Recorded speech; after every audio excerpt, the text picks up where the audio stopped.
ദുബായിൽ ഒരു മലയാളി യുവാവിനെ കാണാനില്ല എന്ന പരാതി ഉയർന്നു. വയനാട് സ്വദേശി അഫ്സലിനെയാണ് ഈ മാസം 2-ാം തീയതി മുതൽ കാണാനില്ല എന്ന പരാതി വന്നിരിക്കുന്നത്. ദുബായിൽ നിന്ന് അരുൺ പാറാട്ട് ചേരുന്നു തത്സമയം. Arun, good morning. പറയൂ വിശദാംശങ്ങൾ. ഗുഡ് മോർണിംഗ് എസ്കെൻ. വയനാട് അച്ചൂർ സ്വദേശിയായ അഫ്സലിനെയാണ് ദുബായിൽ നിന്ന് കാണാതായിരിക്കുന്നത്. ദുബായിലെ അൽവർക്ക എന്ന സ്ഥലത്തായിരുന്നു ഈ അഫ്സൽ ജോലി ചെയ്തിരുന്നത്. ഇവിടെ നിന്നാണ് അഫ്സലിനെ കഴിഞ്ഞ ദിവസം മുതൽ ഈ മാസം 2-ാം തീയതി മുതൽ കാണാതായിരിക്കുന്നു എന്നുള്ള വാർത്ത വരുന്നത്. നേരത്തെ ദുബായിലെ ഒരു ബാർബർ ഷോപ്പിലായിരുന്നു അഫ്സൽ ജോലി ചെയ്തിരുന്നത്. പിന്നീട് ജോലി മതിയാക്കി അഫ്സൽ നാട്ടിലേക്ക് പോയതായിരുന്നു. കുറച്ചുനാൾ നാട്ടിലായിരുന്നു അഫ്സൽ. പിന്നീട് ഈ കഴിഞ്ഞ മാസം, അതായത് ഫെബ്രുവരി 26-നാണ് വീണ്ടും അഫ്സൽ ദുബായിൽ എത്തുന്നത്. അഫ്സലിന് ഇവിടെ പുതിയ ജോലി ലഭിച്ചിരുന്നു. ഇതേ തുടർന്നാണ് വീണ്ടും അദ്ദേഹം ദുബായിലേക്ക് എത്തിയത്. ദുബായിൽ എത്തിയ ശേഷം തൊഴിൽ വിസയിലേക്ക് മാറാമെന്ന ലക്ഷ്യത്തിൽ ആദ്യം സന്ദർശക വിസയിലായിരുന്നു അഫ്സൽ എത്തിയിരുന്നത്. ഉടൻ ജോലിക്ക് കയറാമെന്ന് പുതിയ സ്ഥാപന ഉടമകളെ അറിയിക്കുന്ന ഒരു സാഹചര്യം അടക്കമുണ്ടായിരുന്നു.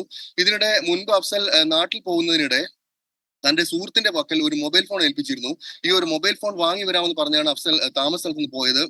മാർച്ച് 2-നാണ് ഇത്തരത്തിൽ അഫ്സൽ അവസാനമായി പുറത്തേക്ക് പോയത്. പിന്നീട് അഫ്സൽ തിരിച്ചെത്തിയില്ല.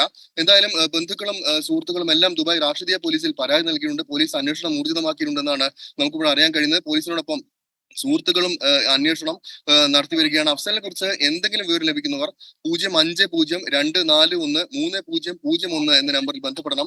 എന്തായാലും 2 ആഴ്ചയിലധികമായി അഫ്സലിനെ പറ്റി വിവരം ലഭിച്ചിട്ട് അഫ്സലിനെ ഉടൻ കണ്ടെത്താനാകുമെന്ന പ്രതീക്ഷയിൽ തന്നെയാണ് ബന്ധുക്കളും സുഹൃത്തുക്കളും എല്ലാവരും. Thank you. അരുൺ പാറാട്ടാണ് ദുബായ് ബ്യൂറോയിൽ നിന്നും നമുക്കൊപ്പം ചേർന്നത്.